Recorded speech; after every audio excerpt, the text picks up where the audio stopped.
Good afternoon, everyone. So my name is Joshua Maloney. Last semester, I went to Cape Cod Community College. I just graduated last semester, and I'm currently switching over to Mass Maritime. This presentation is for anybody who's trying to negotiate with your college. Maybe you're having a little bit of trouble. Maybe you don't know how to articulate the problems that are on campus. A little bit about me. I joined the Army in 2008 as an M1 Abrams Armored Crew member. I later became an Army drill sergeant, and I also deployed to Iraq in that time. I want to make a huge thanks to SVA, who's really made this possible for me, who's really taught me that I can do this and bring these skills back on my campus. It really means a lot, and it feels very empowering. I also want to thank Disney for making this so special. Additionally, our last presenter I thought was really fantastic in this room. She talked about networking, and if you were here, it definitely segues into this. You don't have to do all of this yourself. Yes, we're a student. Yes, we're responsible. But you can have supports. You can lean on individuals that will help you. So I want to start with this. Oh, boy.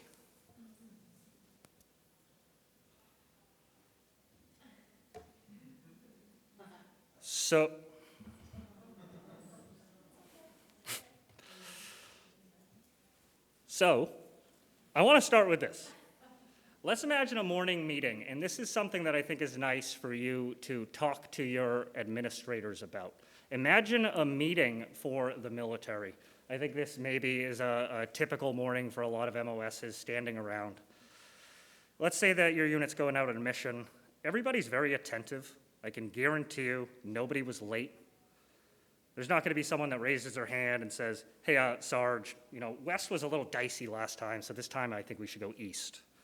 Or, I'm going to sit this one out. My ankle's really bothering me. I'll catch you guys later. That's not ever going to happen at any of these meetings. Everybody's there. They know what they need to do. They know what they'll do. They will do it, and they're going to do it because it really matters. Lives depend on it, and their buddies depend on it. It's not just a job. I bring this up because it's nice to explain this to the college administrators. You can ask them, hey, how'd the last college meeting go? Was everybody super duper attentive? Was everybody raising their hand? Did anybody show up late? And additionally, think about the college classrooms. Is that how the college classrooms are? Are there ever heated debates? Are there ever individuals saying things that may be inappropriate to someone who deployed or served their country or things like that? Are sometimes students on their phones? Maybe they're not paying attention. And all of these things are noted by us, by the military members on our campus.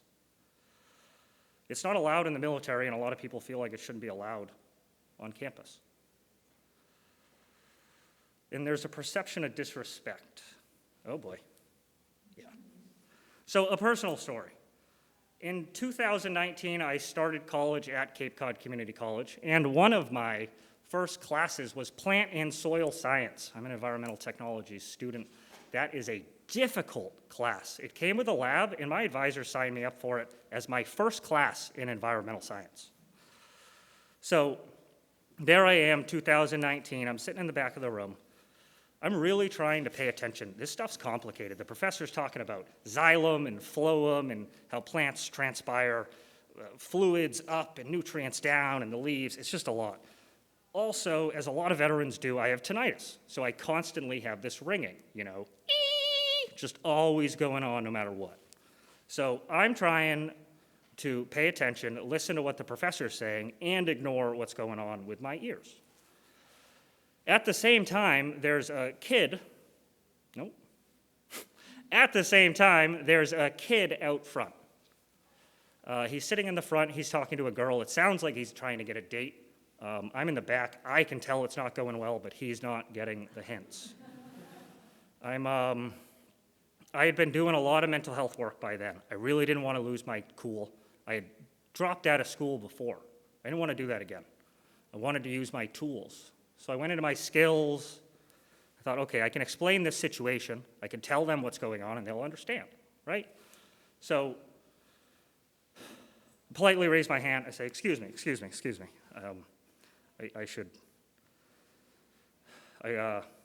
I have a lot of trouble concentrating, I said. I have, and the kid looked at me, and then he rolled his eyes and looked back and started talking to the girl again. And it just made my blood boil. I'm trying to concentrate. So far, far louder than it was appropriate, I yelled. I said, "Hey!" I whistle. I can't whistle with a mask. I whistled at him, and I said, "Hey, you need to shut it. I'm trying to listen. Do you understand me?" My eyes were bulging out of my head and looking at him. Bulging. I was very upset. Just still going on. And he looked at me, terrified, and shook his head yes. And him or that other person never made another peep in class. They never talked. And I felt bad after that because I yelled in class. That was definitely inappropriate. You shouldn't do that. I talked to the professor, and he was like, "Whoa, that was great. I've talked to that student like 15 times. I talked to him at the beginning of class. He wouldn't be quiet." He's like, "Thank you." It's like, you should do that every time. So I tell that story because we have a lot that we can do on campus. We may have some things that we bring that maybe are not the most functional, but we can make them functional. We can advocate. But a good place to start is advocating for yourself. So I'm going to talk here about advocating for your college, but make sure that you do this while advocating for yourself. Didn't even need a.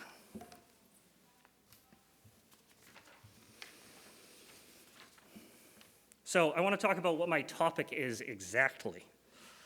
At my college, I don't know if anybody here has had this experience on campus, but maybe you start college and there's a couple veterans with you. You have a vet next to you using the GI Bill, VRE, whatever it is.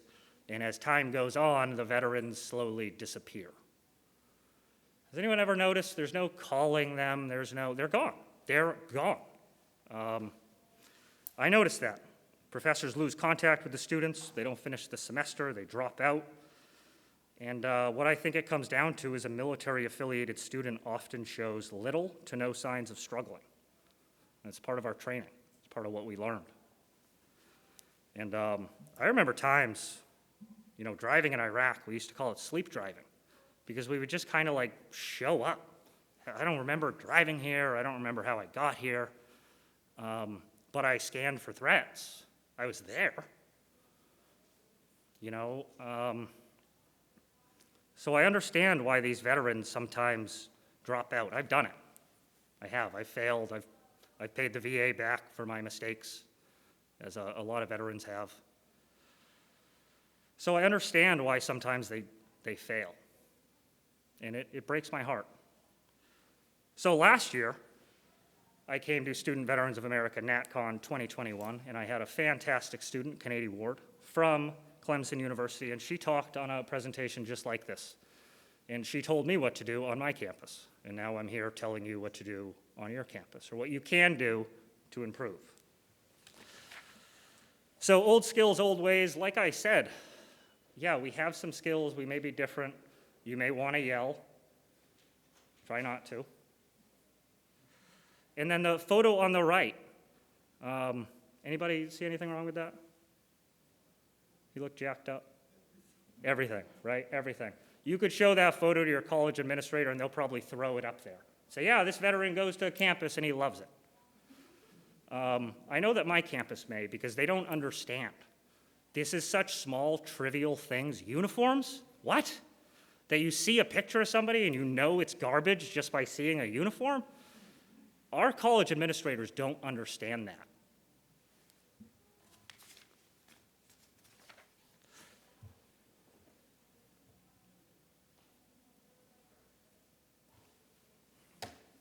So how did I get here? As I mentioned, I listened to Canadian Ward, who was a Clemson University student, and she presented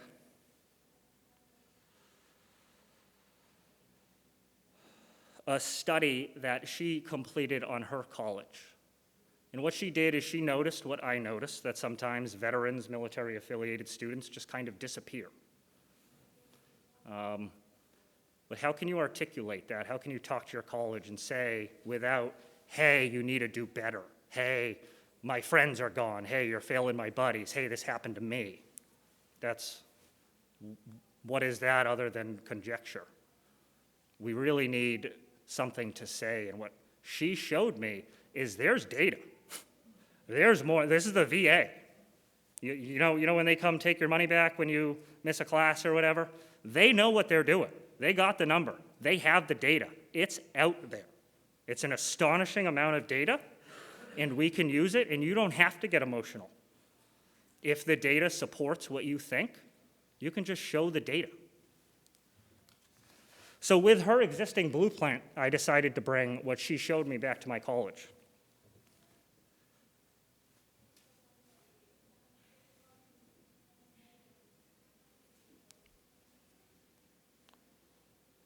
So some objectives. This is our schedule. SVA, you got to start with why, right? And that's kind of our thing, Simon Sinek. So start with why. Why do this? Because I guarantee you if you start doing this and you're not doing it for the right reasons, you're going to lose steam. That's what's going to happen. Then I'm going to talk about the data. How can you get this data? Where is the data? And how can you make this enormous, astronomical amount of data manageable and relevant? And then I'm going to talk about a roadmap. Also, I'm going to sprinkle some tips in along the way. So the why. People don't buy why what you do, they buy why you do it. Who's heard that? That's Simon Sinek. That's a big SVA thing, and it really helps us. And I think it relates, a lot of veterans say that they would rather go back to war.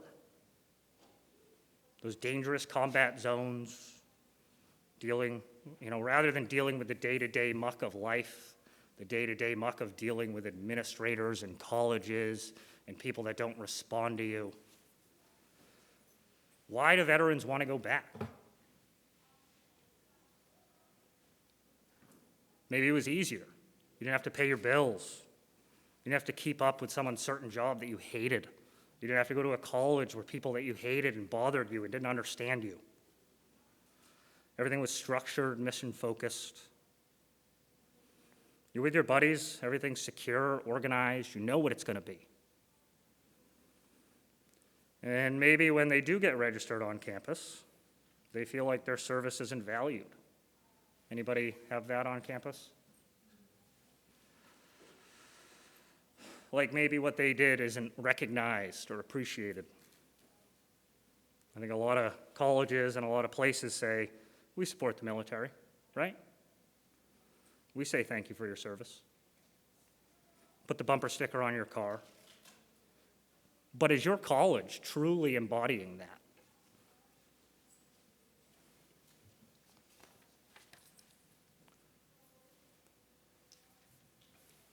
So, starting with why, your purpose, cause, or belief. No matter what you do, your why will inspire you. Your why will bring you through this work. And your why will also help you network with other individuals that care, other colleges that are dealing with same issues. You start with your why.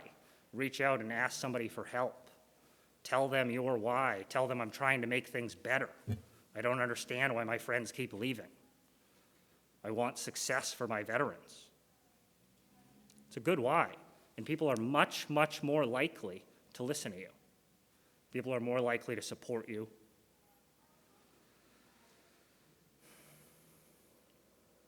And my why is the hopeless feelings that I've had when my education wasn't going well, when I dropped out, when I didn't know what to do, when there was nobody on campus for me to talk to, when there were no veterans, there was no place. That breaks my heart because I've been there and I watched these veterans do the same thing that I did 5 years ago. So how?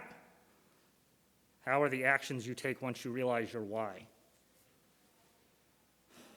If you have an idea of what the problem is on campus or what you want to fix or what you want, your why will help you get that. And the great how uses its supports. The how isn't going to be, I'm doing this all alone, it's me on my own. We're all here together in a room in a state that's very far away from my own. There's a lot of support, not only in this room, but in every college campus. And then the what. I think a lot of people, especially colleges, like to say this is what we do. We provide a college to veterans. We have this service and that service, and they talk about what. They're real good with the what.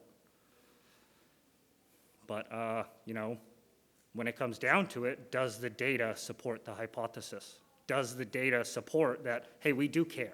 We do have these resources for veterans.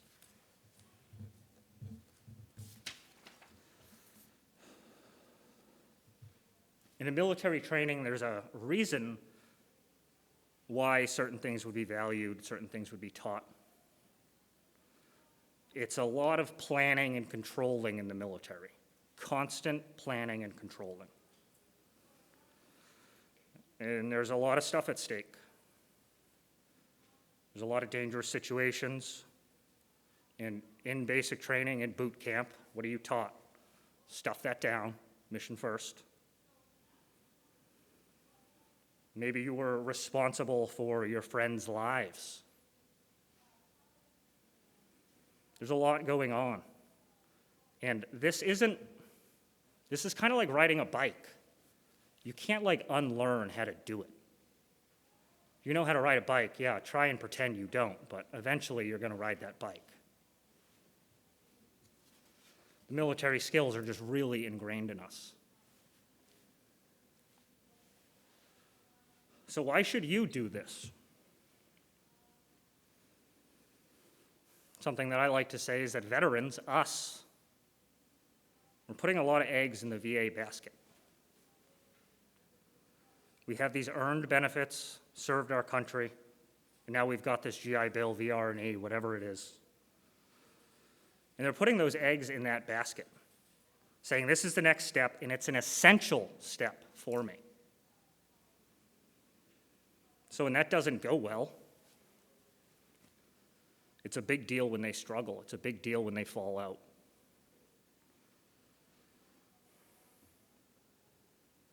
Maybe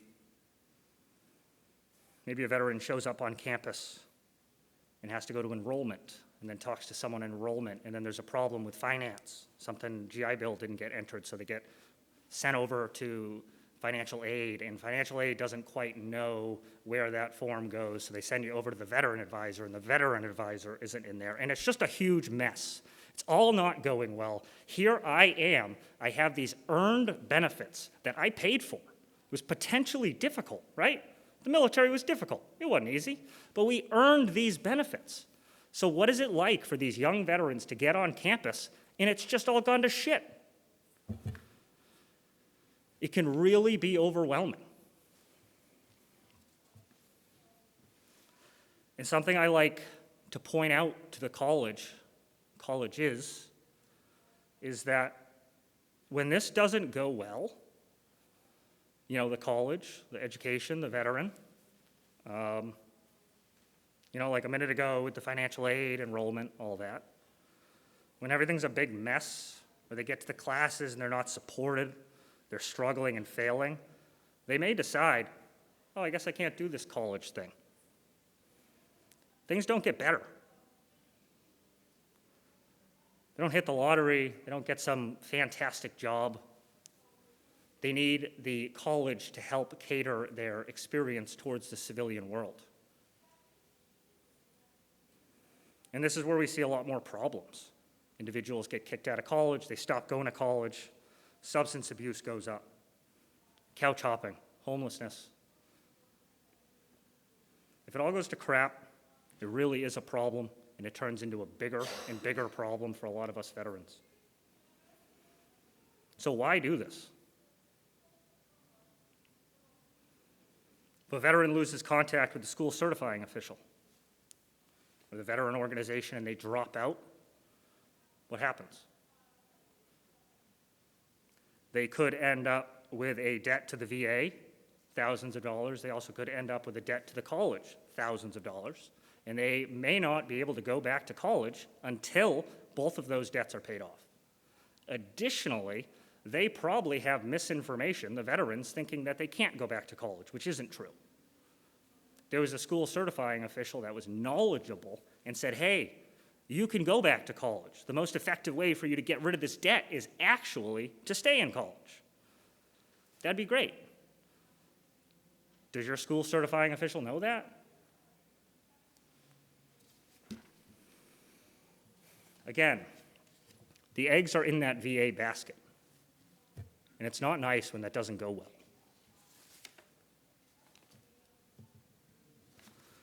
So what is a student veteran? At the very least, we're post-traditional, right? Even if you find a reservist who may be serving right now, I guarantee you they're older and more mature than your typical 18, 19-year-old student on campus. I guarantee you. So whether you like it or not, if you've served, I think it probably feels like Adam Sandler and Billy Madison. That even a little bit, it feels like you're different. It feels like you're not quite accepted and that everybody else is kind of speaking a language that you don't get.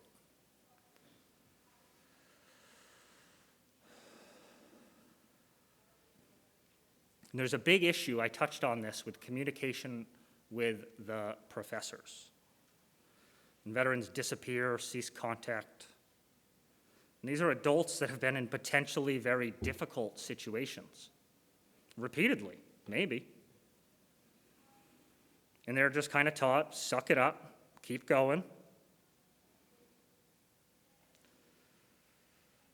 And a lot of times when things start going badly, they do not approach the professor. They don't say anything. And if there isn't another support in place, if there isn't someone to support that teacher to say, hey, you got to go find that veteran. Like later in Billy Madison, when he says, you got to get out there, you got to find that dog.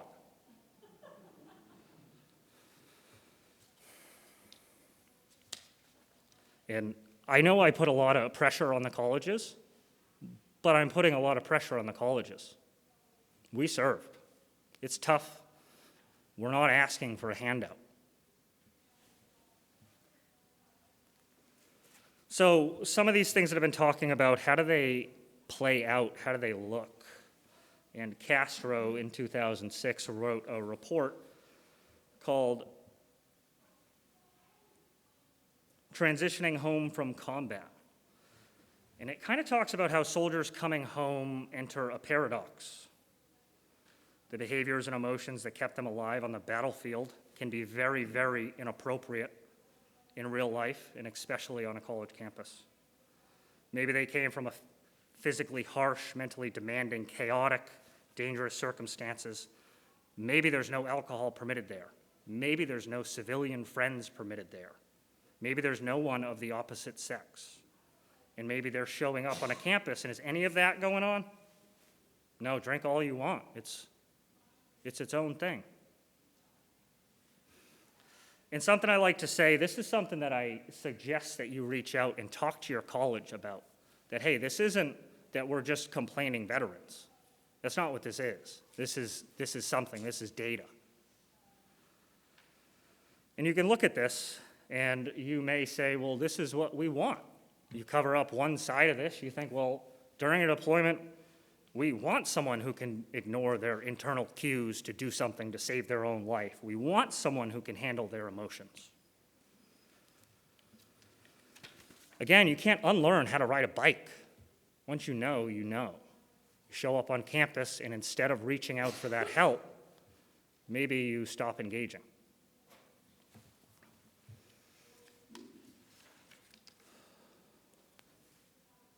So I'd like to pass out some cards here.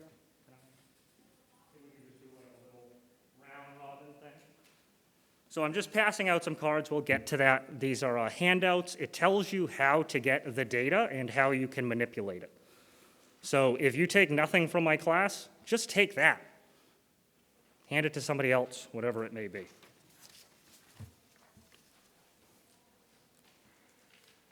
So the data, what is this data that I'm talking about? As I mentioned, it is owned by the VA. It is under the GI Bill comparison tool. Has anybody ever heard of that? Yeah, decent number of people. Has anybody ever used it? Has anybody ever gone in and hit the download all data button? Yeah, that's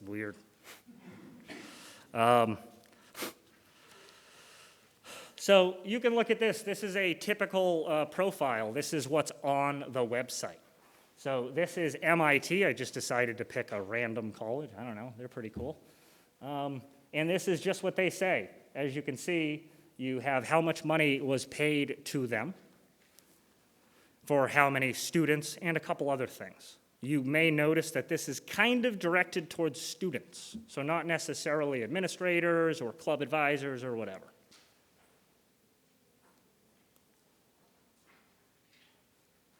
Scroll down a little bit further on the same page, and every college, every institution that receives money from the VA has one of these pages. And it's got all this data, it's got a lot, it's got everything. So right there, that's something fantastic. Historical information. In 2021, there were 38 individuals that received $600,000. That right there is a nice thing that you can go straight to your college and bring up. There's data. That's something real. $600,000, 38, it's numbers. And now to get weird. So this is the data that is online, but we're going to get a lot more data than that. We're going to get all the data. So see that little thing on the bottom? It says download data on all schools. So you're going to click on that, and you really, this is a big file. Anybody do Excel? So when I first did this, I was taking oceanography.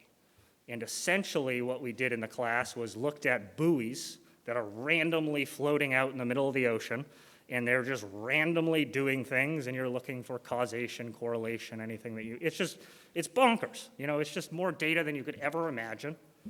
But there's a lot of information in there. So it gave me the idea that, hey, I could really go through and manipulate this. So download that button, and this is the data. This isn't even a tiny bit of the data.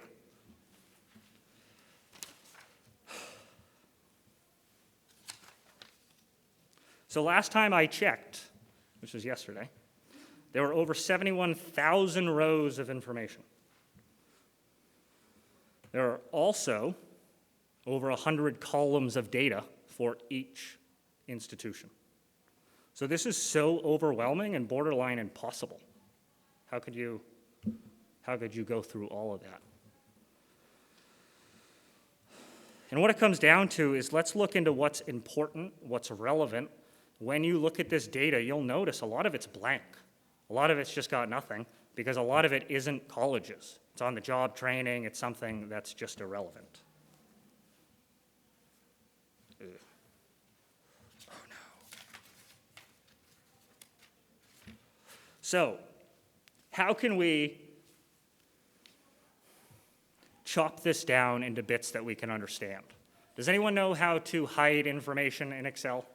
You just go to the top, you right-click, and you hit hide. It's going to hide that whole column. It's not gone. It's still there. You just don't see it, which is nice. Go through and hide all the gibberish. Some that are really spectacular, and this is why that paper is great, because it goes right through and it says, pick this one, this one, this one. Institution. Institution's the institution name. That's very helpful. State. I'm from Massachusetts, very small state. I go to a community college, so it makes sense for me to compare myself to other community colleges in my state. That's who my college compares themselves to. But if I was a bigger college, I may want to compare to other colleges that maybe aren't in my state. For instance, Clemson, which is in South Carolina, I believe, compared themselves to University of Texas, and I think their sports competitor who's in Alabama. And that point is when you're looking, don't look at anything other than who does your college compare themselves to, academically, sports-wise, any way, because they're going to see that and hear, oh, our competitor's doing better than us. That's no longer some veteran saying, hey, things aren't doing so great. This is, hey, this is us versus them. We want to be doing better. Institution type is really important because most of these are on-the-job training.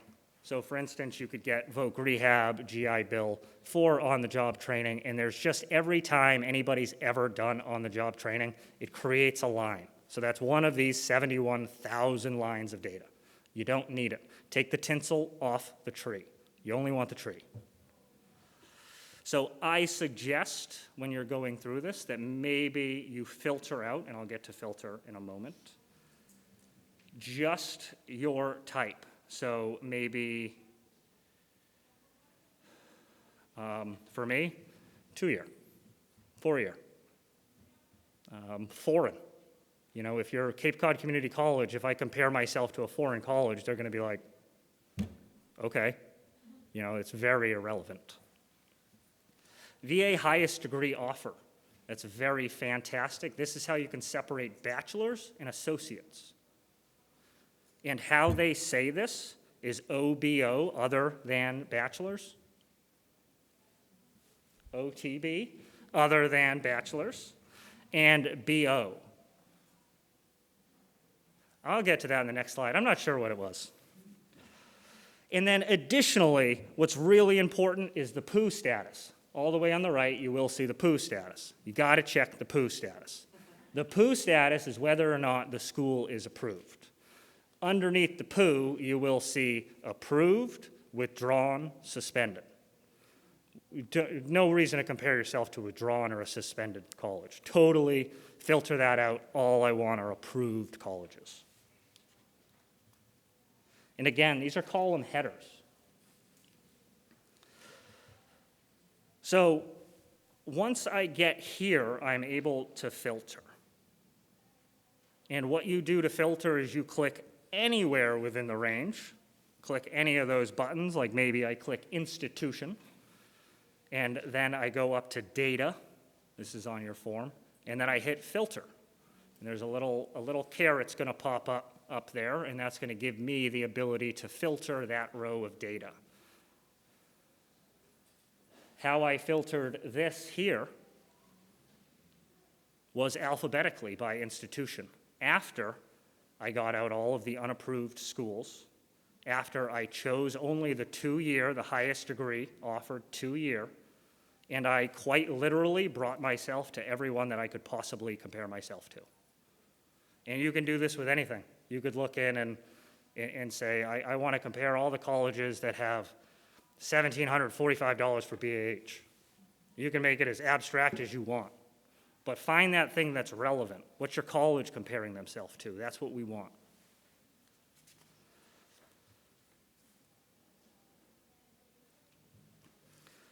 So once we have a pool of colleges, as I said a minute ago, that was all of the community colleges in Massachusetts. We don't necessarily compare to all of them.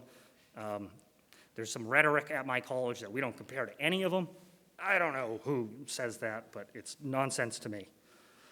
Something that's really helpful when comparing institutions is the number of GI Bill to the enrollment undergrad.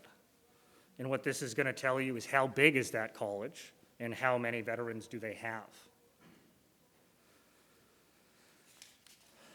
And it may be nice to compare to different size institutions only, but you may not have that opportunity. But it's something that you can at least note and mention and say, well, I understand that this college is a little bit bigger than us, but we actually have a bigger veteran population. And you can actually say exactly what it is to your college.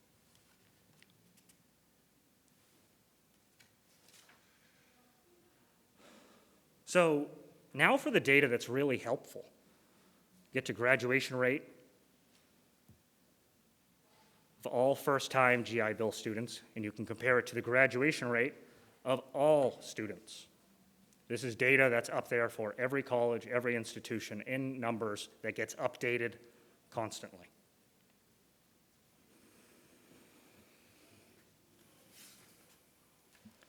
There's a lot of other columns that I think are helpful. Some other are the number of post-9/11 students, recipients, and also fees. As I mentioned earlier, it can be easy. If you're talking to an institution that only talks money, they think money, to say, hey, Cape Cod Community College received over $250,000 last year. That shows that you know what you're talking about. Your college president might say, oh, I didn't know it was that much.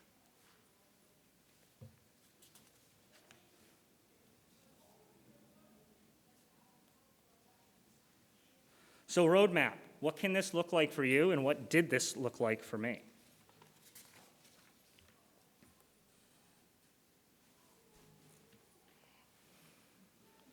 So chapter relations, this really bounces off of what you're going to hear a lot at this national convention. That chapter relations, leaning on each other, asking each other for help, and networking is really what's important here. Build relationships within your own college, and then also build relationships outside of your college. Reach out to the school certifying official. I understand the FERPA thing a lot. My school certifying official won't even look at anybody and tell them that they're a veteran or not. It is what it is. My suggestion is to network, start with why, stay with your why, and if they're not going to share that information, they're not going to share it. It is what it is. That being said, it is the first obvious step. You should reach out to them.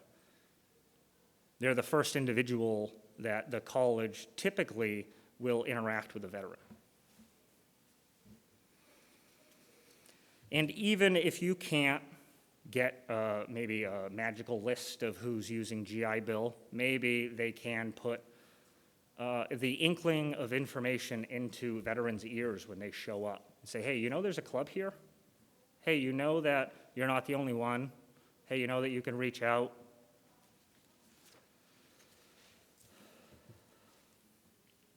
Additionally, the Vet Center and the VA, extremely pivotal. If you're lucky enough to have a vet center in your community, I very highly suggest that you reach out to them. A lot of my help came from a vet center representative that I could go to and say, hey, I have questions about voc rehab. And he would say, talk to this person. And I'd talk to some random person somewhere across the country that was just the smartest person when it came to voc rehab. And her name's Michaela Black. She works for the VA, and I will never stop reaching out to her. And I suggest that was a networking opportunity that I got through SVA, that I got through talking to other individuals. I highly suggest that once you find that person, you keep them.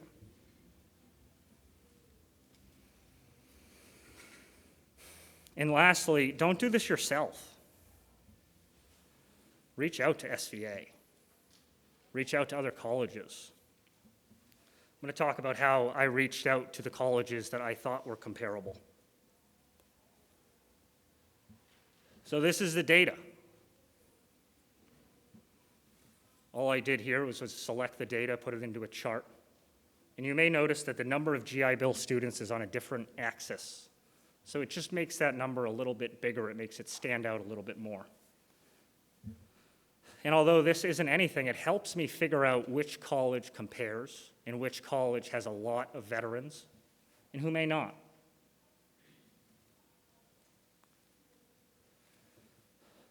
So I took that data and I broke it down a little bit to get some more colleges that were comparable.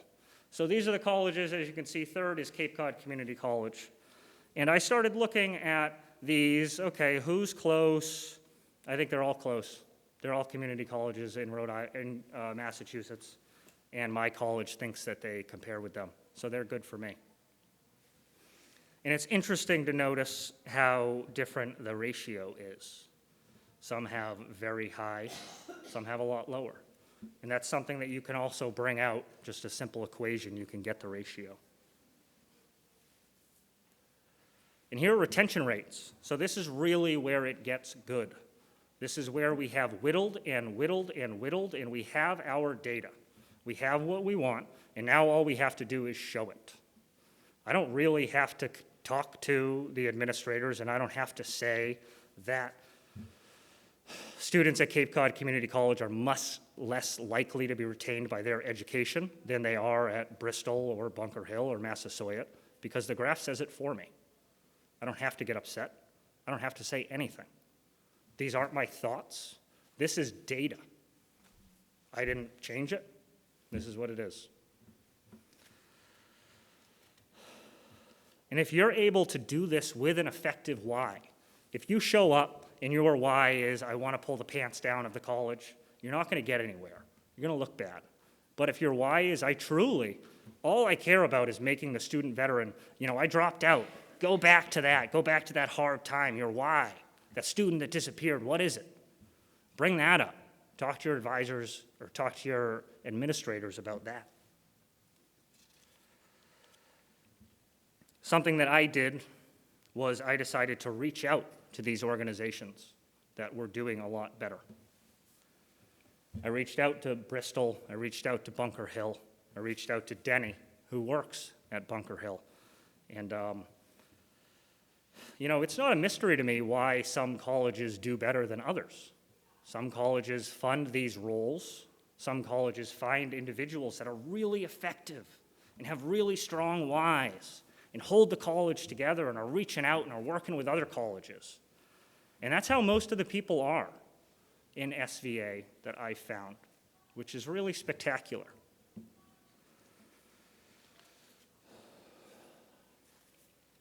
We can keep going. So we're not, Cape Cod Community College isn't necessarily retaining their students. Are they graduating? Not really, no. And unfortunately, Bunker Hill, Bristol, as you can see, their graduation rates are more in line with what Student Veterans of America says about student veterans, that we do perform better. But maybe you don't perform better at your college. Maybe that's not your fault.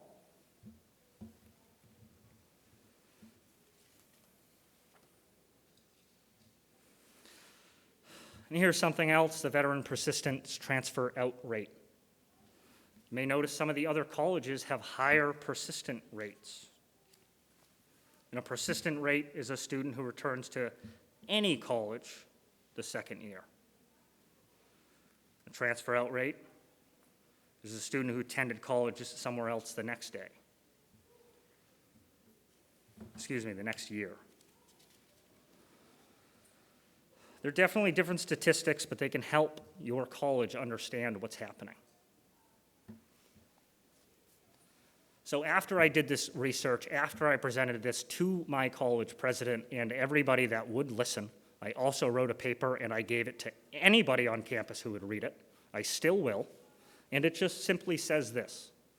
It says what the data is, and then it also says what my suggestions are. It was pretty easy once I found out who was succeeding, Bristol Community and some of these other colleges. I don't have to reinvent the wheel. Just call them. Send them an email. Hey, Denny, what are you doing? What's working? Oh, we do this and this. Oh, well, I write that in my paper. Why don't we have a VA work-study team? Why is the school certifying official difficult to get a hold of? Why don't we have a full-time military veteran advisor? They do. Other colleges do. Why do they get it and we don't? And we fail, and we're not doing so hot. It's not coming from me. The pressure's coming from the other colleges.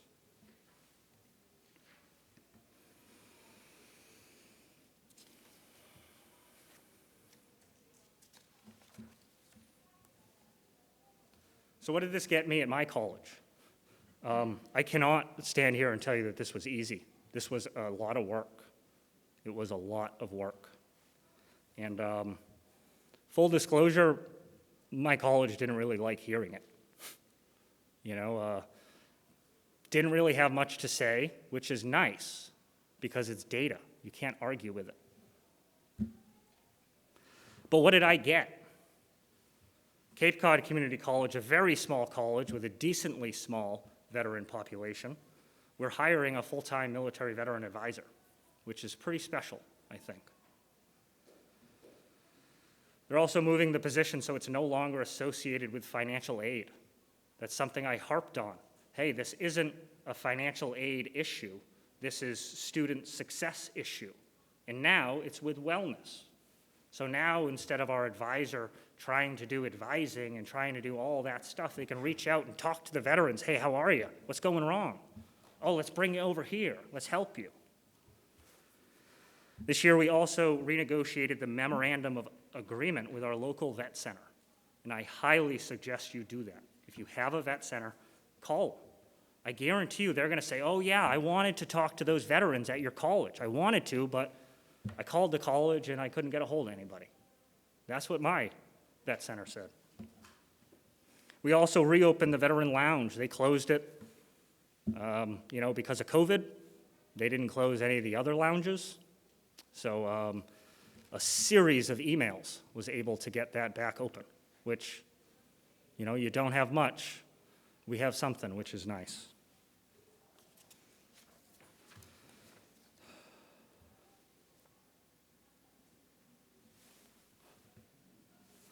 All right, so what do we have for questions? I'll start. How do you negotiate or advocate for your veteran population in comparison to the LGBTQ women, African American, Asian populations that are more successful in space on campus or specific programming and such? I think that's a good, fantastic question. So the question is how do you compete veteran issues with a lot of the other issues and a lot of the other movements on campus that maybe are better funded? Inclusive. Reach out to them. Hey, you're in this club. Was anybody in your family, were they in the military? You got a friend in the military? Come on. I got everybody in my club. I don't care what you're in. I got students that never served, but they talk about their grandparents. And, they may struggle, and it's nice because you get an opportunity for veterans to talk with those students. And you realize you're not so different, right? College is hard. This stuff's difficult. We have to wear masks. So I think being inclusive definitely helps. And then also, once I showed them this data, we became that group. We became that group that was now underserved. And they said, oh, we need to put money towards this. And we got money for a full-time advisor. That's bonkers. And that all came from the same type of source of, I think it's a success grant. And I think we're okay in that respect. Our respect is space. Yeah. Our lounge is the size of the women's bathroom. 1,500. Reach out to those other campuses. And hey, what campus are you at? It seems like a pretty decent campus. Reach out to other comparable colleges. Look at their success rates. You might see that it's because it's not like we're just using the lounge to fool around. Like, we really want good things to be going on there, and in person, and you will see the retention rates and graduation rates improve if you support your veterans. And if they can understand that. Anybody else? Sort of support that same topic. Is there a way in the data to filter out minorities or organizations? There is not. I think that I did talk to my college about doing that, and there was something that they thought, oh, maybe we could pull that, but it never got. But no, right now, as far as I know, no, there's nothing like that in the 100 rows of data, which I think would be a fantastic thing if we were able to put that in there. It would be a whole other population that, again, inclusivity we're veterans. We represent everybody. We weren't born veterans. If you were, I don't know. Anybody else? When you say you send emails, who is the appropriate emails? Because we actually just lost our center at the beginning of the year. Who on campus gets things done? Then you become the hub. It's you. I was the hub last year. We lost everything. Our advisor quit. Sorry, it's you. I came to the conclusion that if I don't do this, it will not be done. And I will graduate and things will stay exactly as they are. Time, words, and opportunities are three things that we never get again. We're in college. you have the time, it's the opportunity. It's right now. Personally, I went right for the president. You know, be very respectful. If they stop responding to you, stop responding, you know.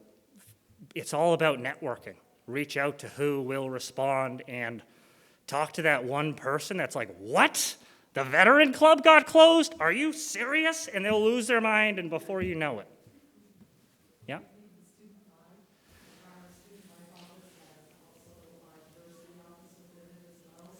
Yeah.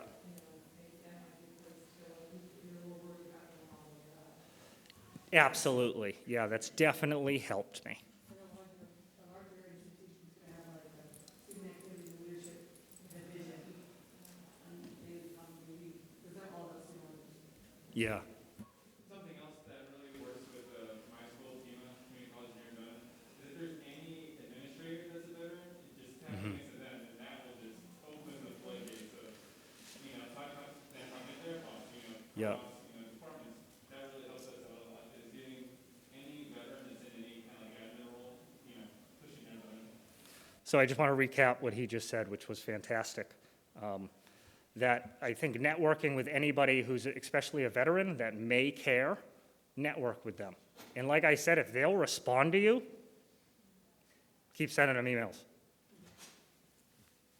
Also, what helped our college to grow better is our retention rate for veterans. Before I started, it was bad, terrible. What helped us is we partnered up with the American Legion for some of their funding and resources. Huh. And also networked with a lot of our bigger corporations like CAT, people who know something. And held events to show the college that we are trying and what we're doing. That we're actually now getting a bigger vet center. They're building us our own building pretty much for our vet center. So Tremendous. that's what helped us. So recap what college are you from? Casper College. Casper? From Casper College. It sounds like after things weren't going so well, you did some negotiating with your campus and you were able to get things that you needed. That's where it's at. Anybody else?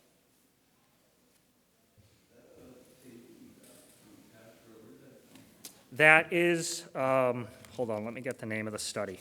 It was a 2006 study. If you type in 2006 Castro, battle mind training, that's what it's called, battle mind training. So Castro, that comes from battle mind training, and what's nice about that is since '06, that's been the training that they train soldiers or service members before, during, and after to say, hey, this is what you can expect when you train. This is what you can. So if we can bring it back, a lot of people, veterans, are going to talk that language and understand that. And it's very easy to hand that to the college administration. It's another thing that we can just say, hey, here it is, not, you know, I guess you could be the veteran if you wanted to, and sit in their office and scream and yell and withdraw. You know, you're not going to negotiate then. Anybody else?